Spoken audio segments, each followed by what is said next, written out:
जय हिंद बच्चों, कैसे आप सभी। उम्मीद करता हूँ आप सभी अच्छे होंगे।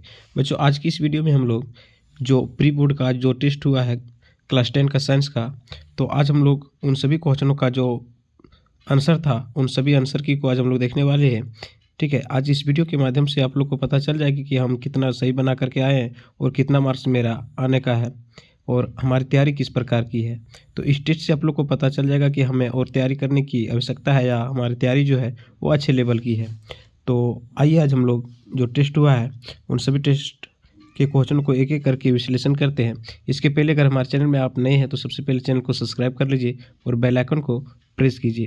प्यारे बच्चों, जो हमारे चैनल से जुड़े हुए हैं और जो हमारे यहाँ रेगुलर टेस्ट दे रहे हैं उन सभी बच्चों को एहसास हो गया होगा, क्योंकि लगभग जितने भी क्वेश्चन है लगभग क्वेश्चन हमारे द्वारा जो पढ़ाया गया था या तो फिर जो भी टेस्ट में करवाया गया था वो सारे क्वेश्चन हूबहू देखने को मिला है। तो बच्चों आइए हम लोग एक एक करके सबसे पहले जो 30 MCQ प्रश्न है उन सभी MCQ प्रश्नों को देखते हैं। ठीक है, देखिए यहाँ पे दिया गया था। ठीक है, प्री टेस्ट एग्जामिनेशन 2025-26। ठीक है, क्लास 10 सब्जेक्ट साइंस। समय आप लोग को 3 घंटा दिया गया था, फुल मार्क्स 80 का था। ठीक है, 1 से 30 जो था, 1 से 30 तक जो था वो बहुविकल्पीय प्रश्न जिसको हम लोग MCQ के नाम से जानते हैं था, जो कि प्रत्येक प्रश्न एक एक अंक का था। तो आज हम लोग MCQ प्रश्नों को देखते हैं, फिर इनके सब्जेक्टिव प्रश्नों का विश्लेषण करेंगे। तो बच्चों आइए, सबसे पहला जो प्रश्न आपके पास पूछा गया है, सबसे पहला प्रश्न है बच्चों कि समतल दर्पण की फोकस दूरी क्या होती है। देखिए समतल दर्पण की फोकस दूरी पूछ रहा है, तो समतल दर्पण की जो फोकस दूरी होती है बच्चों याद रखोगे अनंत होती है। ठीक है, यहाँ पे ऑप्शन नंबर ये करेक्ट हो जाएगा। प्रश्न संख्या 2 कह रहा है, 2 कह रहा है कि किसी वस्तु का अवतल दर्पण द्वारा वास्तविक उल्टा और समान आकार का प्रतिबिंब बनता है तो वस्तु की स्थिति क्या होगी। देखिए अवतल दर्पण की बात कर रहा है बच्चों। अवतल दर्पण में किसी वस्तु को सी पर रखने पर, ठीक है, सी पर रखने पर उनकी जो प्रतिबिंब बनता है वो समान आकार का बनता है। तो यहाँ पे हो जाएगा आपका ऑप्शन नंबर सी करेक्ट हो जाएगा। ठीक है, फटाफट आप लोग अपना मिलाते जाइए। ठीक है, देखिए तीसरा में आपसे पूछा था निम्नलिखित में से किस में प्रकाश सबसे तेज गति से चलता है। देखिए प्रकाश जो है सबसे तेज गति से निर्वात में चलता है। ठीक है, जहाँ पे उनका वेग जो होता है, चाल जो होती है 3 × 10⁸ मीटर पर सेकेंड होती है। ठीक है, तो तेल तो होगा नहीं, पानी होगा नहीं, कागज नहीं, और भी होगा नहीं, तो यहाँ पे आपका वायु बच जाता है, इसलिए यहाँ पे सही उत्तर हो जाएगा वायु। अगला पूछा एक लेंस की क्षमता -4 डायोप्टर है तो उसकी फोकस दूरी क्या होगी। देखिए बच्चों, जो लेंस की क्षमता होती है वो फोकस दूरी के व्युत्क्रम होता है, यानी 1/f होता है। ठीक है, तो इसकी जो लेंस की क्षमता है वो -4 दे दिया है बराबर 1/f, इसलिए 4f = 1, इसलिए f बराबर हो जाएगा 1/f बराबर यानी कि 1/-4 = -0.25 मीटर। तो यहाँ पे ऑप्शन नंबर सी करेक्ट हो जाएगा। मानव नेत्र की फोकस दूरी में परिवर्तन का क्या कारण है। देखिए जो मानव नेत्र की फोकस दूरी होता है उसमें परिवर्तन किसके कारण होता है, तो सिलेरी मांसपेशियों के कारण होता है बच्चों। तो यहाँ पे करेक्ट आंसर हो जाएगा ऑप्शन नंबर सी। उम्मीद है आप सभी अच्छे नंबर लाएंगे और अच्छे तरीके से बना करके आए होंगे, जो कि काफ़ी इजी प्रश्न पूछा गया है। अगला प्रश्न बच्चों कि दूरदृष्टि दोष। देखिए जो दूरदृष्टि दोष होता है उसे जो पीड़ित व्यक्ति होती है दूर की वस्तुएं साफ साफ देख लेती है, लेकिन नज़दीक की जो वस्तुएं होती है उनको नहीं दिखाई देती है। ठीक है, तो उसको हम लोग हाइपरमेट्रोपिया के नाम से जानते हैं। यहाँ पे ऑप्शन नंबर ये करेक्ट हो जाता है। मायोपिया जो है वो उसको निकट दृष्टि दोष को कहा जाता है। ठीक है, अगर आपसे पूछ लेता है कि दूरदृष्टि दोष को किस लेंस की सहायता से ठीक किया जा सकता है, तो आप सब याद आप रखते। ठीक है, कि उत्तल लेंस की सहायता से ठीक किया जाता है। अगर वहीं आपसे पूछ लिया जाता कि निकट दृष्टि दोष को किससे ठीक किया जा सकता है, तो अवतल लेंस की सहायता से ठीक किया जा सकता है। ठीक है, चलिए अगला है बच्चों प्रतिरोध का SI मात्रक क्या है।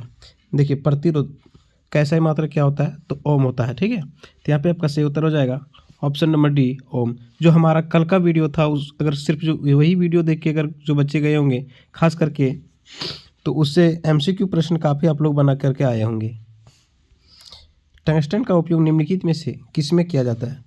देखिए बच्चों जो टंगस्टन है एकमात्र धातु है जिसका उपयोग बिजली के बल्ब में तंतु के रूप में किया जाता है। ठीक है, तो यहाँ पे आपका बी ऑप्शन करेक्ट हो जाएगा। अगला प्रश्न है चुंबकीय क्षेत्र रेखाएं निकलती। देखिए बच्चों जो चुंबकीय क्षेत्र रेखाएं होती है कहाँ से निकलती है, तो चुंबक के उत्तरी ध्रुव से, तो चुंबक के उत्तरी ध्रुव से निकलती है। तो यहाँ पे आपका सही उत्तर हो जाएगा ऑप्शन नंबर बी। अगला प्रश्न कह रहा है निम्नलिखित में से कौन सा हमारे लिए ऊर्जा का परम स्रोत है।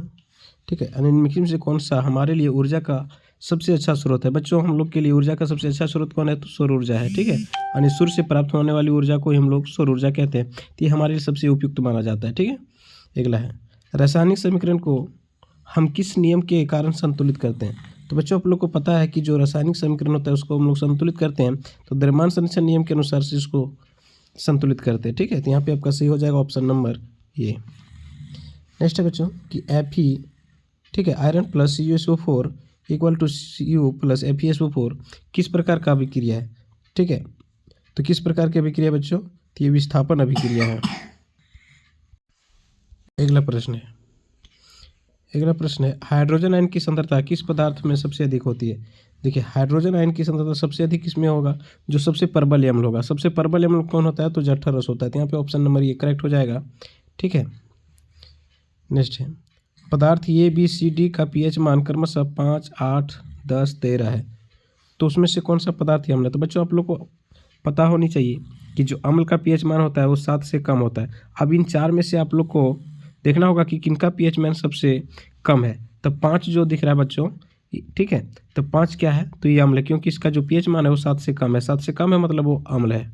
ठीक है, तो यहाँ पे आपका सही उत्तर हो जाएगा ऑप्शन नंबर 5 किस में दे रखा है? यानी ये नंबर। ठीक है, फर्स्ट जो होगा वो अम्ल हो जाएगा। अब से अगर यहाँ पूछ लेता है कि सबसे प्रबल क्षार कौन है, तो 5, 8, 10, 13 में से सबसे प्रबल कौन होता? तो 13। चलिए, निम्नलिखित में से किस लवण का उपयोग सोडा अम्ल अग्निशामक में किया जाता है? तो सोडा अम्ल अग्निशामक में किसका किया जाता है? तो सोडियम हाइड्रोजन कार्बोनेट का किया जाता है, जो कि ऑप्शन नंबर बी में दिया हुआ है। ठीक है बच्चों, निम्नलिखित में से कौन उभयधर्मी ऑक्साइड है? देखिए उभयधर्मी ऑक्साइड किसे कहते हैं? जो अम्लीय और क्षारीय दोनों गुणों को प्रदर्शित करता है। तो यहाँ पे आपका करेक्ट आंसर हो जाएगा ऑप्शन नंबर बी।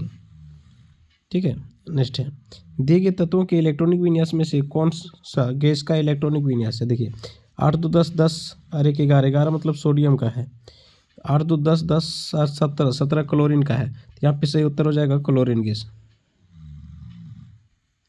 निम्न कौन असंतृप्त हाइड्रोकार्बन है? ठीक है, तो असंतृप्त हाइड्रोकार्बन का पहचान है बच्चों, या तो ये डबल बॉन्ड के साथ जुड़ा रहेगा या फिर ट्रिपल बॉन्ड का, मतलब कहने का अर्थ है कि या एल्किन वर्ग का यौगिक होगा या फिर एल्काइन वर्ग का होगा।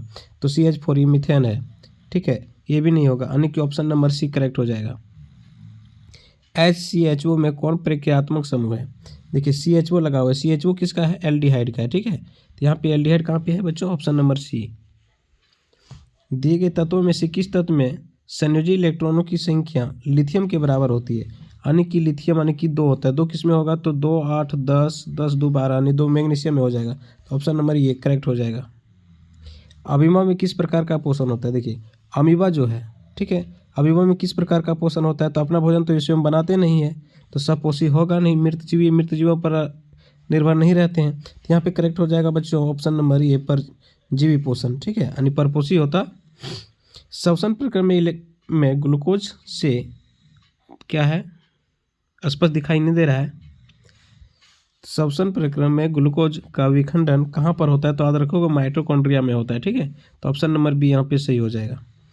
निम्नलिखित में से कौन सा हार्मोन शरीर की वृद्धि के लिए आवश्यक है? देखिए शरीर की वृद्धि के लिए कौन आवश्यक है बच्चों? तो वृद्धि हार्मोन। वृद्धि हार्मोन का अधिक स्रावित होने से कोई व्यक्ति जो होता है अनावश्यक रूप से अधिक लंबा हो जाता है, और इसके कम स्रावित होने से क्या होता है कि ये बोनापन हो जाता है। इंसुलिन की कमी से मधुमेह नामक बीमारी होती है। ठीक है, याद रखिएगा। बाकी टेस्टोस्टेरोन जो है ये एक लैंगिक हार्मोन है। नेक्स्ट है मानव में सभी अनैच्छिक क्रियाएं का नियंत्रण कहाँ होता है? देखिए मानव में जो अनैच्छिक क्रियाएं होती है उनका नियंत्रण मेडुला में होता है। ठीक है, तो यहाँ पे ऑप्शन नंबर डी करेक्ट हो जाएगा। 25 नंबर दिए गए चित्र किस प्रकार का जनन को दिखाता है? देखिए बच्चों दिए गए जनन ये किस प्रकार का है? तो ये है स्पष्ट फिगर में पता नहीं चल रहा है, पैनेरिया है क्या है ये? ठीक है, तो यहाँ पे विखंडन हो रहा है। ठीक है, तो यहाँ पे हो जाता है।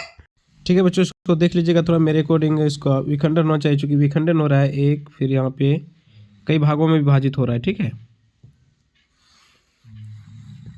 मनुष्य में निषेचन कहाँ होता है? देखिए बच्चों मनुष्य में जो निषेचन की क्रिया होती है वो अंडवाहिका में होता है। ठीक है, तो यहाँ पे करेक्ट आंसर हो जाएगा ऑप्शन नंबर ये। किसी जीव में कोई गुण प्रभावित होता है? देखिए किसी जीव में जो कोई गुण होता है, यहाँ पे थोड़ा मिस्टेक किया है लिखने में, किसी जीव में जो अनुवांशिक गुण होता है वो प्रभावित होता है, किससे होता है? तो माता और पिता दोनों के डीएनए से होता है। ठीक है, तो यहाँ पे करेक्ट आंसर हो जाएगा ऑप्शन नंबर सी, माता और पिता दोनों के डीएनए से। सिर्फ पिता के डीएनए से कहना उचित नहीं है। ठीक है, अगला, नाभिकीय विद्युत संयंत्र शक्ति संयंत्र में किस प्रक्रिया में ऊर्जा मुक्त होती है? देखिए, जो नाभिकीय विद्युत संयंत्र होता है वहाँ पे नाभिकीय विखंडन के कारण जो होती है वो ऊर्जा भी मुक्त होती है। तो यहाँ पे आपका करेक्ट आंसर हो जाएगा ऑप्शन नंबर बी। 29 कह रहा है, हरे पौधे की पत्तियां प्राप्त होने वाले सौर ऊर्जा का कितना प्रतिशत भाग वे खाद्य ऊर्जा के रूप में परिवर्तित, एक मिनट, खाद्य ऊर्जा में परिवर्तित करने में खर्च करती है? तो टोटल 1% करता है। तो यहाँ पे आपका सही उत्तर हो जाएगा ऑप्शन नंबर ए। अंतिम प्रश्न, 30वां प्रश्न है बच्चों आपके पास में, कह रहे हैं निम्नलिखित से किस पदार्थ का प्रयोग करना पर्यावरण के लिए सबसे अधिक लाभदायक होगा? तो पर्यावरण के लिए किस पदार्थ का उपयोग करना सबसे अधिक कारक होगा, अधिक